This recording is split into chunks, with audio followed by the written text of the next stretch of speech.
제가 러시아에서 사역하면서 교회를 좀 이렇게 와서 여러분들 몇 번 뵀는데 러시아 말을 한 번도 제가 강의를 안 했던 것 같아요. 그래서 오늘은 두 마디만 배우고 그리고 제가 선교 보고를 하도록 하겠습니다. 사실 러시아 말이 좀 어렵지 않아요? 그러나 제가 아주 쉽게 두 단어를 좀 알려드리도록 하겠습니다. 여기 보통 우리가 만났을 때 안녕하세요 이런 말 하잖아요. 그럴 때 러시아에서는 zdravstvuyte 그래요. zdravstvuyte 따라해볼까요? zdravstvuyte zdravstvuyte 그걸 빨리 하면 здравствуйте,가 돼요. 자, 다시 한번 시작. здравствуйте.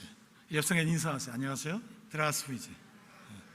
그게 이제 안녕하세요. 그리고 요거는 그래도 뭐 괜찮아요. 근데 감사합니다. 요 발음이 조금 잘못하면 아주 굉장히 좀 신뢰가 될 수 있어요.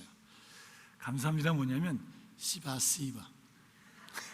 벌써 웃으셨어요, 그죠? 발음을 잘 해야 됩니다. 시바시바. 따라해 볼까요? 시바시바. 자, 드라스위제. 시바시바. 감사합니다.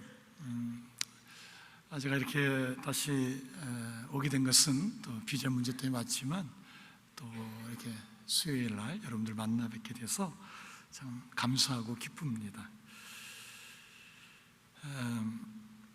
사실 오늘 이 본문을 보면 우리가 잘 아는 말씀이에요. 사실 내가 은밀한 것을 나타내심은 내 지혜가 모든 사람보다 낫기 때문이 아니다 이거예요. 이걸 다시 말하면 내가 꿈을 해석한 것은 내 지혜로 된 것이 아니다. 내 능력으로 한 것이 아니다. 하나님이 하셨다라는 거예요. 하나님이 하셨다. 그래서 다니엘은 사실 28절에 보면 다시 이렇게 고백해요. 오직 은밀한 것을 나타내실 이는 하늘에 계신 하나님이시다. 다시 말하면 뭡니까? 하나님이 하셨다는 겁니다. 이스라엘 백성이 포로로 끌려간 것도 어떻게 보면 하나님이 하신 일이죠. 그리고 느부갓네살 왕이 꿈을 꾸게 하신 것도 하나님이 하신 일입니다. 그리고 다니엘을 통해서 그 왕의 꿈을 해석하게 하신 것도 하나님이 하신 일입니다. 제가 오늘 이 말씀을 이전에 큐티하다가 묵상했던 말씀이었어요. 근데 이 말씀을 묵상하면서 그렇지, 하나님이 하시지. 그러면서 제가 그동안 해왔던 선교와 연결해서 생각해 보니까 정말 모든 시작과 과정과 지금에 있기까지 다 하나님이 하셨더라고요. 그래서 오늘 이 다니엘의 고백이 저의 고백일 수밖에 없는 말씀이에요. 사실 제가 이민교회를 하다가 갑자기 부름을 받아서 제가 있었던 연해주에 다시 가게 됐잖아요. 이것도 저의 의지는 이만큼도 없어요. 일도 없어요. 하나님이 하신 일이에요. 그리고 다시 제 선교사가 이렇게 있었던 곳에 다시 가는 일은 거의 없거든요. 근데 또 거기 지금 가 있는 걸 보면 이것은 저의 생각, 저의 계획 전혀 아닌 하나님이 강권하시는 하나님이 하신 일이라고 저는 믿어요. 그리고 제가 9년 전에 충현 선교교를 만난 것도 하나님이 하신 일이에요. 제가 이번에 우리 김유수 목사님 만나서 교제할 때 그 얘기를 좀 했어요. 제가 어떻게 이 충현 선교교회를 만나게 됐는지를. 지금 이 얘기는 안 하려고 합니다. 그러나 분명히 제가 충현 선교교회를 만난 것은 하나님이 하신 일이에요. 하나님께서 저희 부부에게 지난 러시아에서 4교회를 개척하게 하셨어요. 사실 이 모든 일은 하나하나 따져보면 저희의 계획이 아니었었고요, 저희의 지혜가 아니었었고요, 저희의 능력도 아니었었어요. 심지어는 저희 열심도 아니었어요. 처음부터 시작과 과정과 지금까지 하나님이 하셨어요. 오늘 이 밤에 하나님이 어떻게 정말 보잘것없는 저희들을 통해서 그 일을 하셨는가를 조금 여러분들과 나누고 싶어서 이 자리에 섰어요. 제가 이제 그림을 시간이 많지 않기 때문에 몇 가지를 좀 이렇게 정해봤어요. 이 사진은 2002년도 사진이에요. 제가 그 당시에는 러시아를 가게 된 이유는 갈 생각을 못했어요. 근데 미국에서 그 1999년도에 비디오를 하나 봤어요. 그 비디오가 뭐냐면 그 당시 러시아 극동 지역에 우리 고려인들의 참상이었어요. 제가 그 비디오를 파사디나에서 보면서 막 가슴이 벌렁벌렁했어요. 두 가지 때문에. 하나는 뭐냐면 어떻게 우리 지구촌에서 북한 말고 이렇게 못 사는 우리 동족이 있나. 그게 첫 번째 쇼킹이었었고, 두 번째는 저기 가야 되겠다. 근데 제 아내가 제가 가자 얘기했더니 뭐 그냥 생각도 안 하고 기도도 안 하고 못 가 그러더라고요. 그리고 시작한 사역이에요. 그래서 이제 답사를 갔어요. 저는 답사를 갔는데 막 그때 정착촌이라는 게 있었거든요. 우리 고려인들이 1937년도에 그 블라디보스토크에서 그 스탈린 치하에 강제 이주를 당해요. 뭐 그냥 밤에 갑자기 다 보따리 쌓여가지고, 그리고 가다가 그냥 사람이 굶어서 죽고 추워서 죽고 병들어서 죽어요. 그리고 그 장례식이 어떤 거냐면 그냥 뭐 좋게 해주는 게 아니라요, 그냥 달리는 화차에 층을 만들어서 이제 사람을 막 집어넣는데, 그냥 지나가는 이 열차에서 그게 뭐야, 둘둘 싸가지고 바깥으로 던지면 그게 장례식이었었어요. 저는 그거를 보면서 너무 가슴이 어떻게 우리 동족이 이런 아픔을 그것도 다른 나라에서 이렇게 겪을 수 있을까? 그래서 제가 이제 가서 이제 뭐 그런 지역을 이제 본 거예요. 갔다가 이제 그 구소련이 무너지면서 각 나라가 독립하면서 우리 민족은 나라가 없잖아요. 그러니까 어때요? 고향이라고 생각하는 곳이 어디냐면 원동이라고 하는 파이스트, 블라디보스톡에 있는 쪽이에요. 그래서 그냥 그 당시 이 소련이 무너지면서 각 나라들이 독립하면서 무슨 일이 일어나냐면 전쟁이 있어, 내전이 있었어요. 그래서 다 우리 고려인들이 막 목숨만 살고 싶어서 다 집도 버리고 뭐 모든 물건 버리고 그냥 이 개나리 벗짐지고 그냥 기차 타고 온 거예요. 와서 보니까 사람이 살 곳을 집을 준 게 아니라 이 과거에 중국과 변경의 아파트를 그냥 살라고 주는 거예요. 근데 저도 그 비디오에서 봤는데 가서 보니까 비디오에서는 표현을 할 수 없는 더 처참한 모습이었어요. 그게 뭐냐면 사람이 오랫동안 안 살았어요. 그래서 전기가 없고요, 창문이 다 뜯겨나갔고요, 물이 없는 거예요. 제가 그 현지에 가서 보니까 이게 어떻게 사람이 삽니까? 이게 그렇게 시작한 이제 사역이 처음에는 우리 고려인들을 어쨌든 먹여 살려야 되니까 뭐 할까다가 감자농사를 하게 됐어요. 감자농사 해가지고 고려인들에게 무조건 시감자를 나눠주는 거예요. 그리고 땅을 빌려가지고 농사를 짓게 하고, 그리고 가을에 그 감자를 전량 수매를 했어요. 그리고 그것을 다 북한으로 보내는 일을 했어요. 그게 이제 어느 정도 몇 년 하다 보니까 이제 고려인들이 그 정착촌에 나와서 조그만한 땅집을 사게 되고, 또 거기서 또 돈을 번 사람들은 좀 도심에 나오고, 그러기를 벌써 20년이 지난 거예요. 지금 고려인들이 잘 살아요. 그러다가 이제 우리 고려인들을 이제 먹고 살게 하는 것이 문제가 아니잖아요. 그래서 그때 한 2년이 지난 다음에 2002년부터 교회를 이제 시작했고 가정집에서 예배를 드렸어요. 근데 얼마나 하나님께서 구원받는 자의 수를 뭐 매주마다 몰려오는 거야, 막. 그때 그 생각을 해보면, 야, 어떻게 하나님께서 전혀 예수를 모르는 사람들이 그냥 개나리 벗짐지고 왔는데 여기서 우리를 만나고, 또 선교사를 만나고, 또 선교사가 전하는 복음을 듣고, 또 구원받고 세례받고, 이제 그러다가 하나님께서 그 교회는 지금은 이제 그 현지인들에게 위임이 됐어요. 그래서 지금 이 장면이 뭐냐면, 아까 거기는 조그마한 예배 터전이어서 너무나 사람이 많으니까 이 큰 건물을 이제 사게 됐어요. 그리고 이제 이 교회에서는 지금 현지 고려인 목사님이 사역을 하고 있는데 잘하고 계세요. 그리고 그래서 사실 선교사가 선교지에 가서 가장 꿈이 있다면 교회를 남기는 것이고, 그리고 사람을 남기는 거거든요. 그리고 또 하나 남기고 싶은 것은 현지인에게, 현지 목회자에게 그 자리를 잘 위임하고 철수하는 거거든요. 이제 첫 번째 교회가 그렇게 됐어요. 근데 하나님께서는 이 첫 번째 교회에 개척 이후에 이렇게 위임하고 나서 두 번째 교회를 저에게 이제 보게 해주셨어요. 여기는 어디냐면, 제가 원래는 블라디보스톡에 있었거든요.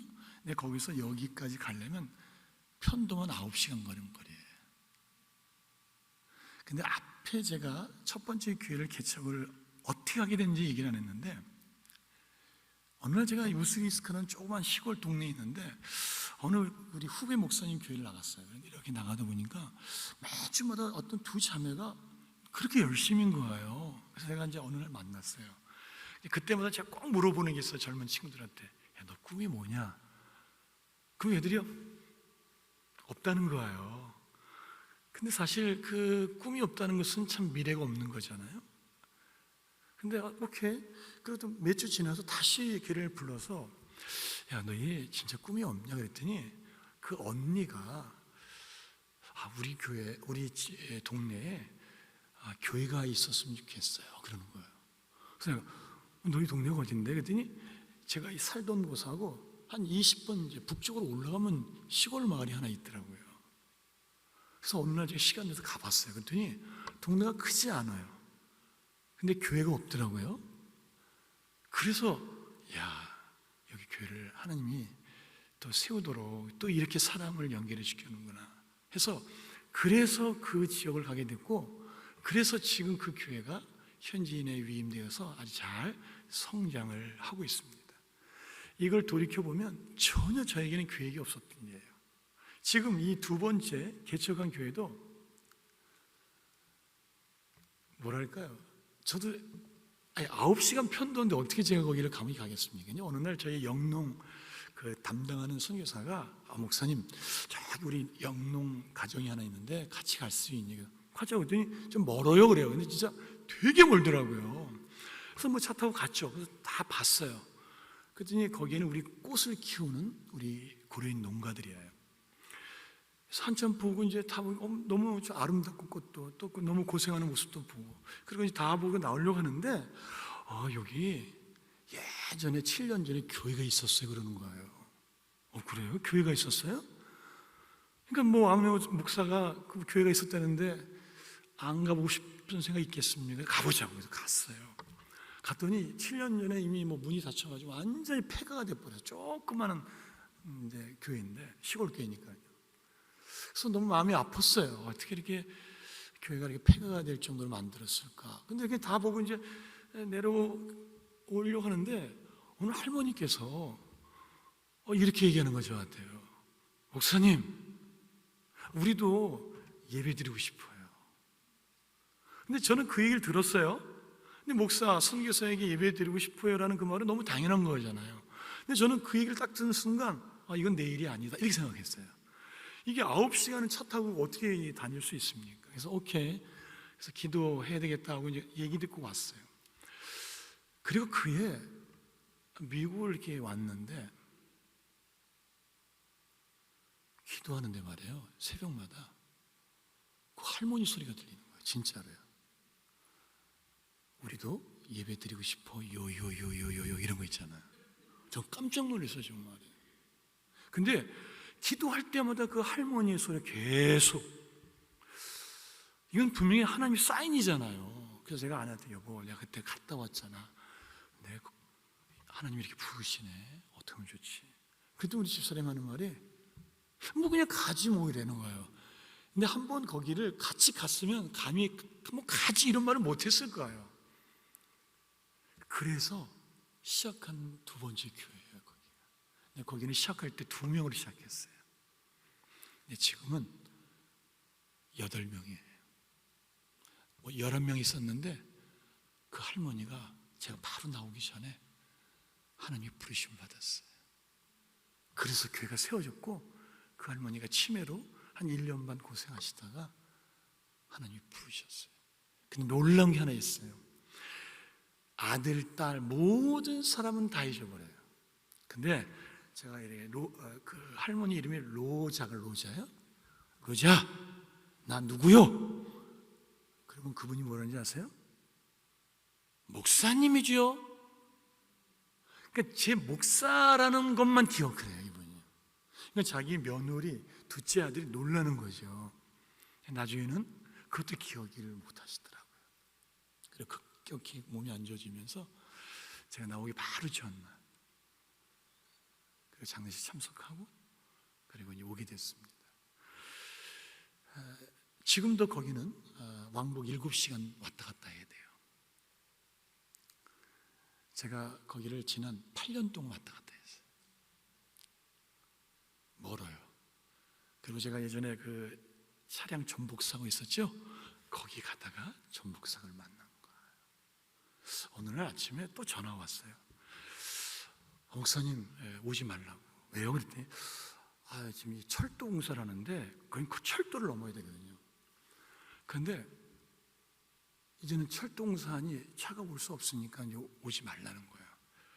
아니 고민이 되는 거예요. 한 번도 예배를 안 빠졌는데 어떻게 또 갈 수 있는 상황도 아니에요, 사실은. 근데 어느 날 그 기도하는데 딱 지혜를 주시더라고요. 오케이. 그러면 이렇게 하자.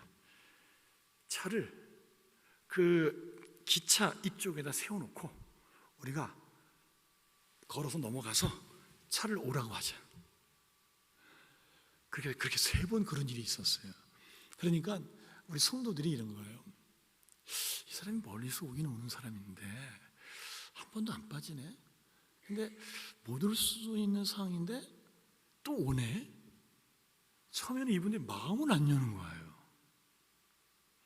왜냐면 이전에 그 상처가 있잖아요. 어느 목회자가 있다가 한국으로 그냥 생활이 어려서 나가버린 거예요. 그 7년 동안 교회가 사라지고 예배가 없어지고 그러니까 이제는 누군가에게 신뢰하지 못하는 거예요, 목회자를. 근데 그런 시간들이 1년, 2년, 3년, 4년쯤 되니까요 마음을 열었어요. 그리고 그때는 우리 집사람이 먹는 걸 다 음식을 해가지고 왔어요. 편도 3시간 반을 가니까 아침부터 일어나서 뭐 같이 예배 끝나고 먹고 뭐 교회 있는 대봤자 뭐 8명, 뭐 나오면 9명, 많으면 11명 이렇게 오니까 같이 밥 해 먹고 예배 끝나고. 근데 그것도 큰 일이더라고요. 근데 한 4년 지나니까요 성도들이 어느 날 그러더라고요. 이제 사모님 해오지 말라. 우리가 하겠다고. 그러면서 세례 받는 사람도 나오고. 지금 8년이 됐는데 아까 제가 교인이 몇 명이라고 그랬죠? 9명에서 9명이에요. 그 중에 한 분이 돌아가셨으니까 8명이 된 거예요. 근데 제가 거기를 8년 동안 갔어요. 사실 이렇게 세상적인 계산을 해보면 굉장히 미치는 장소예요. 왜냐하면 거기 왔다 갔다 하는 이 가스비나 모든 걸 하면요 이거는 굉장히 소모가 많습니다. 근데 우리가 천하보다 귀한 한 영혼이 있잖아요. 그래서 항상 그런 얘기는 듣습니다. 어떻게 그렇게 멀리 다니냐고. 그런데 이것은 저의 의지가 아니에요. 그 할머니의 우리도 예배 드리고 싶어요 이게 저는 그걸 하나님의 음성으로 들었거든요. 그리고 하나님의 음성으로 듣고 순종해서 갔을 뿐이에요. 지금도 그 마을에는 많은 고려인들, 러시아 사람들이 있어요. 근데 굉장히 전도가 더디어요. 그런데 어떨 때는요 정말 힘들더라고요. 이게 앞이 안 보일 때가 있잖아요. 8년을 왔다 갔다 했는데 여전히 8명, 9명이에요. 그러나 분명한 것은 제 몫이 그거라면, 그죠? 그게 한 달란트라면 그 열심히 하다가 와야죠. 그렇게 지금 2번째 교회를 개척하고 열심히 사역을 하고 있습니다. 근데 이것도 정말 우리의 어떤 계획과 우리의 어떤 열심은 없어요. 결과를 보면 다 좀 하나님께서 그때그때마다 사람을 보내시고 지금까지 그 일을 하게 하셨어요. 그게 지금 저희 교회거든요. 시골이 조그만 교회예요. 그런데 마을 사람들이 갖는 교회에 대한 인식은 굉장히 좋아요. 근데 어느 날 어떤 남자 성도가 최근에 온 거예요. 한 사람이 두 사람을 초대했는데 한 사람은 중간에 안 온다 그랬고 한 사람이 앉아 있는 거예요. 저는 예배 인도하러 있는데 좀 늦게 왔어요. 그 아저씨가. 저는 그날 광고할 때도 얘기했지만 막 심장이 벌렁벌렁했어요. 얼마나 기도했겠습니까 제가. 얼마나 기도했겠습니까. 근데 남자를 하나님 보내주신 거예요. 하나님의 때가 되면 또 다른 영혼을 보내주실 줄 믿습니다. 계속 기도해 주세요. 9명, 10명. 언제까지 그곳에 하나님께서 영혼들을 위해서 저를 쓰실지 모르겠어요. 근데 하나님이 보여주신 큰 그림이 있으니까 순종해서 갖고 지난 8년 동안 그 사역을 부족하지만 감당을 하고 있습니다. 이 세 번째 교회거든요, 이건요. 세 번째 교회도 이게 제가 기획한 게 없습니다, 진짜 이건. 오늘 제가 첫 번째 교회를 제가 이제 출석하고 있었어요. 그리고 위임을 한 상태에서 그분 이제 뭐 성가대도 쓰고, 근데 이제 기회를 항상 봤죠. 어디 개척을 해야 되는데 하나님 기회를 주시겠지 했는데 오늘 어느 여자 그 전도사님이 찾아왔어요. 알고 봤더니 예전에 가장 찢어지게 가난했고 그 중앙아시아에서 그냥 보따리 싸가지고 와서 정말 비참하게 살던 그곳에서 만났던 자매예요. 근데 나중에 보니까 그분이 신학을 하고 전도사가 됐더라고요. 근데 아침 예배를 끝나고 봤는데 저는 너무 놀란 거예요. 반갑게 허그를 하고 얘기를 하는데 자기가 여기서 25분 서북쪽으로 올라가면 시골 마을이 있는데 거기에 교회가 없다는 거예요. 그러냐고. 근데 제가 그 당시에는 이렇게 움직일 수 없는 상황이었어. 그러냐? 그럼 거기에 성도들이 예배를 드리고 싶은 사람이 몇 분이야 그랬더니 한 10대 명 된대요. 그러면 그 버스가 다닌다는 거예요. 그러면 왔다 갔다 할 수 있냐고. 그래서 거기에 한 1년 반 동안 오게 했어요. 첫 번째 개척했던 곳으로. 그런데 어느 날 하나님이 이제 때가 된 것 같았어요. 그래서 혹시 여러분들 가운데 집을 오픈하실 분이 있냐고 그랬더니 전도사님 자기 집을 오픈할 수 있다는 거예요. 그래서 이제 거기에서 성경 공부를 9개월 동안 했어요. 그때 처음 참석했던 분이 한 3명, 그리고 8명, 11명까지 나왔었어요. 그때. 나중에 좀 뭐 한 3-4명은 좀 이제 공부를 하니까 좀 지루한지 안 나오더라고요. 그리고 이제 9개월 동안 성경 공부를 하니까 하나님께서 때가 됐는지 교회를 해야 되겠더라고요. 그래서 이제 교회를 시작한 게 바로 이 건물이었어요. 좀은 더 작은 건물인데 이곳에서 시작하면서 얼마나 하나님께서 은혜를 많이 부어주셨는지요. 이 교회는 세 번째 개척한 교회이기도 하지만 안정됐어요. 사실 지난 7년, 이건 7년 됐습니다. 사실은. 근데 성도들도 많이 모이고 또 모든 부서들이 안정적이고. 근데 이 전도사님이 그렇게 다리를 놓고 언제 돌아가셨냐면 코로나로 돌아가셨어요. 제가 코로나 걸려서 한번 죽었다 살아났잖아요. 근데 같이 걸렸어요.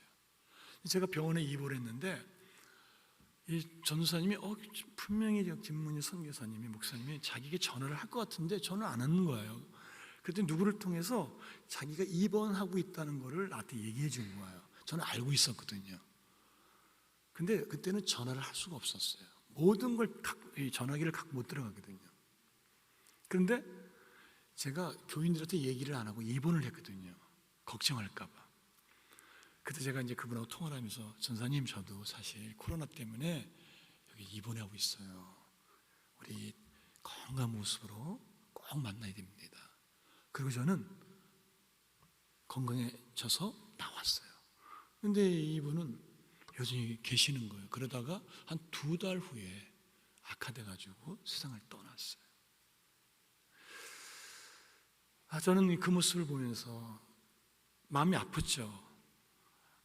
그러나 그분이 이렇게 기도하면서 함께했던 하나님의 교회가 이렇게 아름답게 성장하고 있고 또 교회 역할을 지금 지역사회를 통해서 감당을 하고 있잖아요.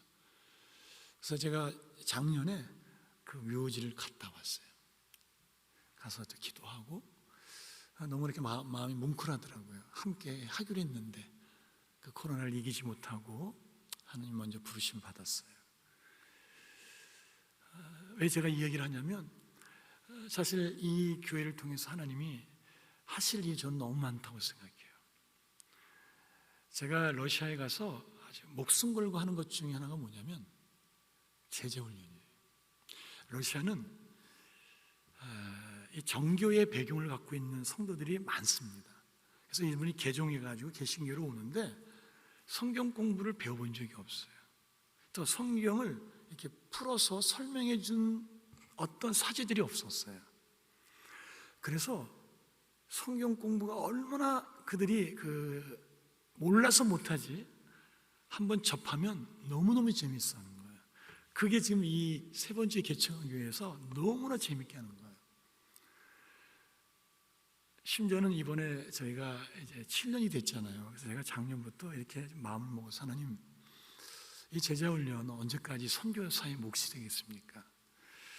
이제 우리 현지에 리더들이 나와서 그 리더들을 통해서 또 다른 영혼들을 말씀으로 섬길 수 있는 기회를 달라고 정말 기도를 많이 했어요. 근데 이 5번째 단계를 마친 우리 이제 교회 리더들을 대상으로 6명이 이번에 수료를 했어요. 그 교재가 뭐냐면 여러분이 잘 아는 1:1. 제가 이번에 가면 4월 말 정도, 5월 초에 저 그렇게 기도했던 정말 이게 재생산, 이게 처음 시작하는 겁니다. 저에게는 굉장히 흥분돼요. 정말. 왜냐면요, 러시아를 나중에 여러분 조금 아시면 이게 얼마나 중요한 일인지를 아시는데, 러시아의 현지 교회나 우리 선교사들이 하는 교회들 가운데 제자훈련이 거의 없습니다. 근데 어쨌든 이 제자훈련을 통해서 제가 성도들에게 아주 하나님 말씀을 이렇게 나눈다는 기쁨뿐만 아니라 그들이 말씀을 먹으면서 자라는 모습들을 보니까 얼마나 기쁜지 모르겠어요. 그리고 거기에요, 맛을 한번 느끼니까요, 뭐 아들 만나러 갔다가도 그 주일날 또 수요일날 성경은 빠지고 싶지 않아가지고 막 아들한테 보채가지고 뭐 차 타고 오기도 하고, 이번에 6분 이제 수료하면서도 저는 아주 칼같이 하거든요. 말씀 암송하는 거예요. 근데 거기에 76 먹은 할머니가 있어요. 우리 교회 집사님이거든요.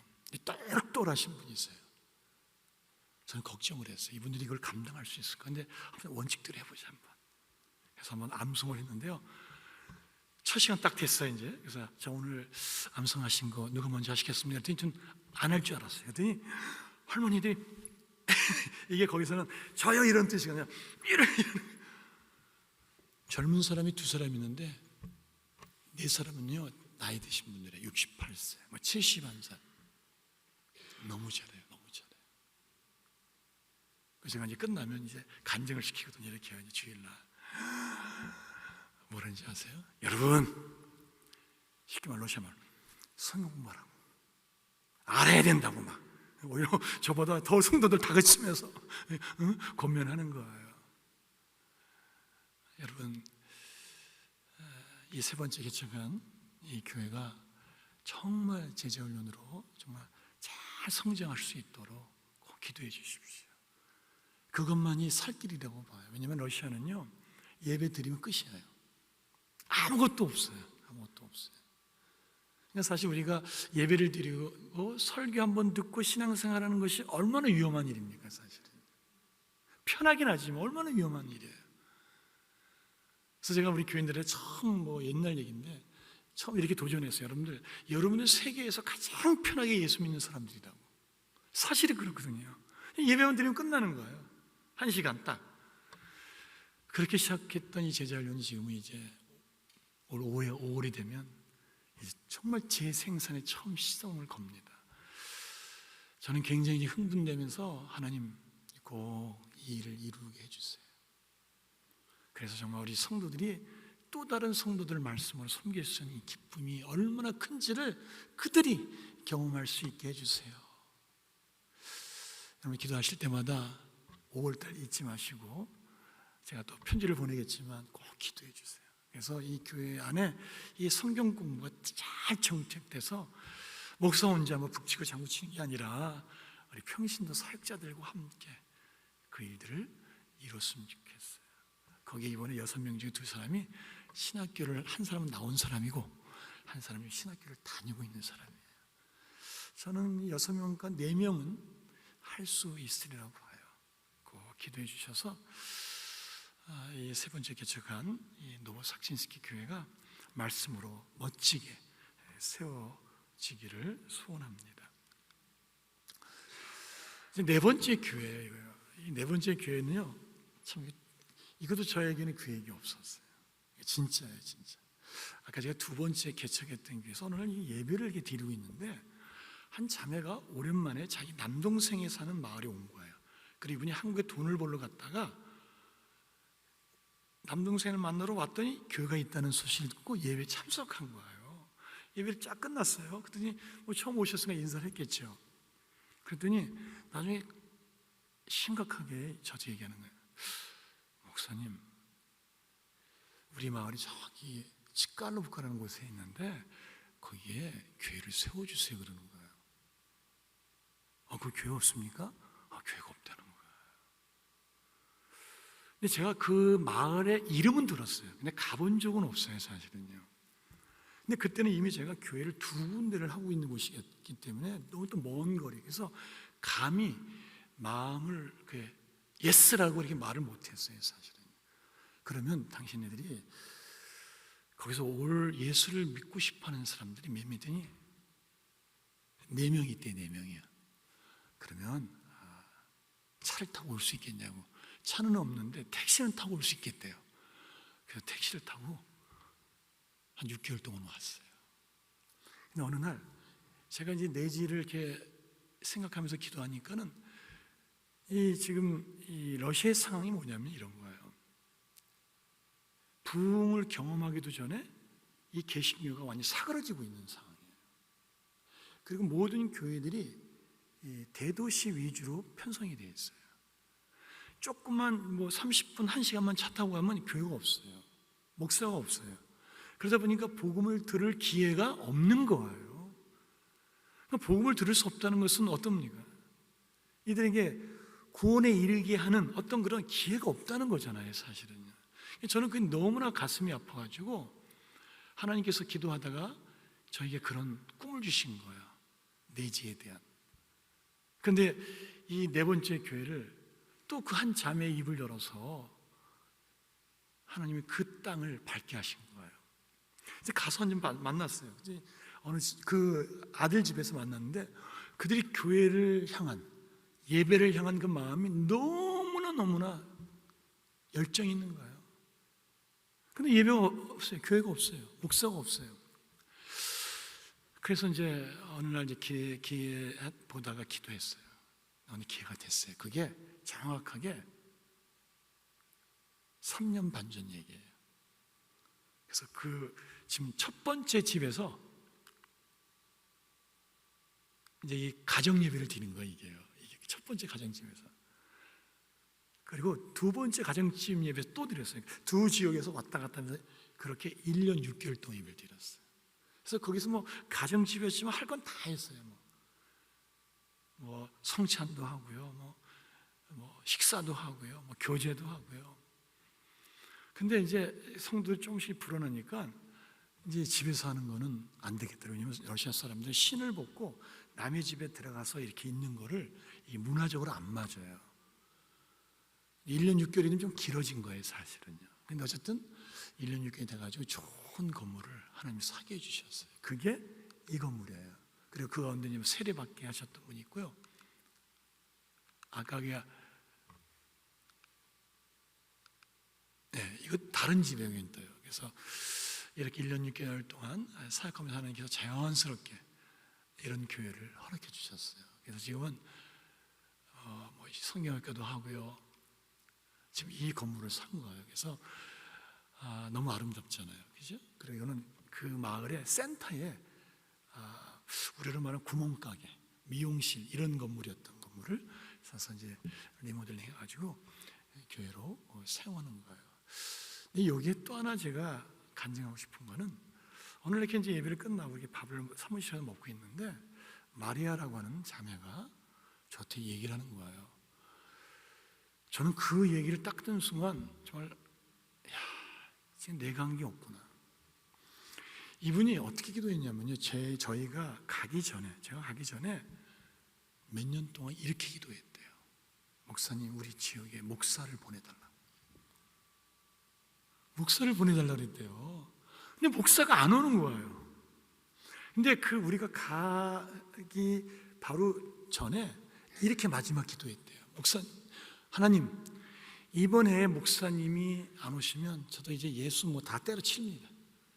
정말 그렇게 했다는 거예요. 근데 그거를 제가 그분을 만난 지 그때는 2년 될 때 있었어요.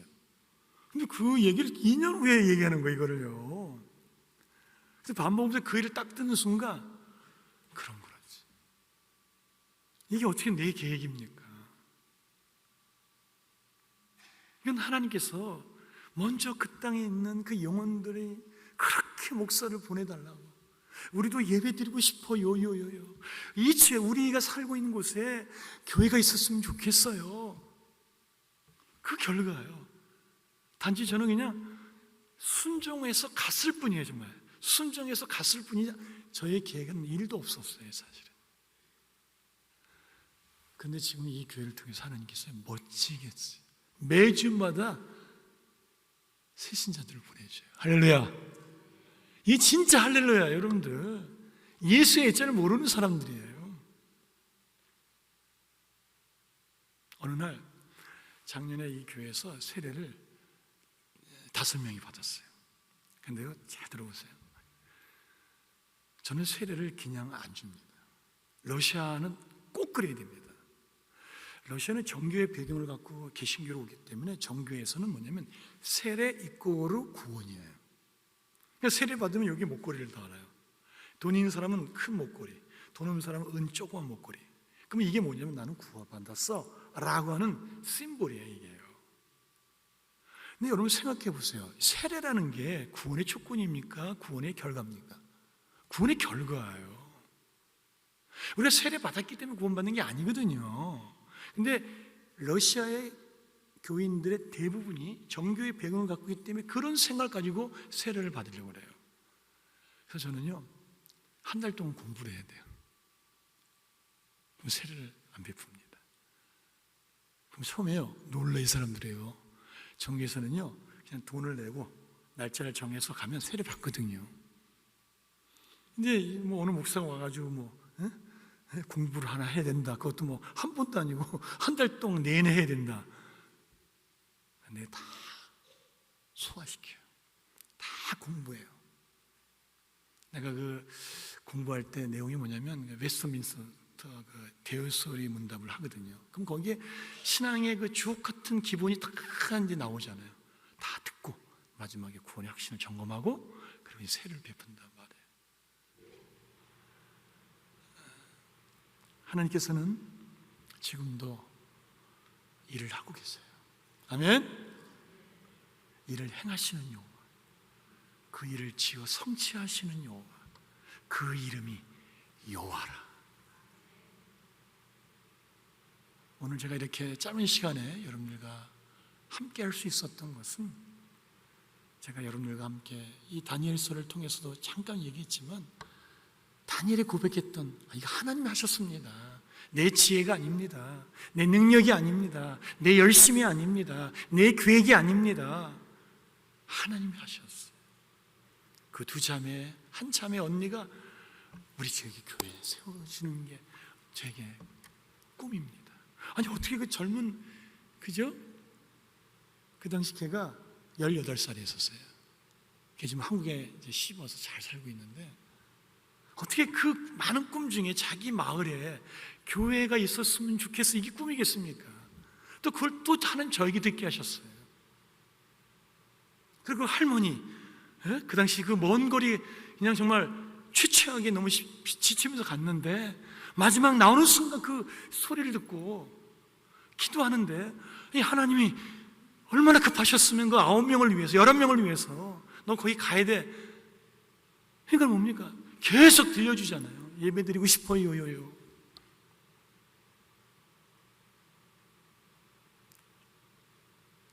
사랑하는 성도 여러분, 제가 더 시간이 돼서 얘기를 할 수 없지만 앞으로 저희 부부를 통해서 또 하나님이 하실 일을 저는 기대가 돼요.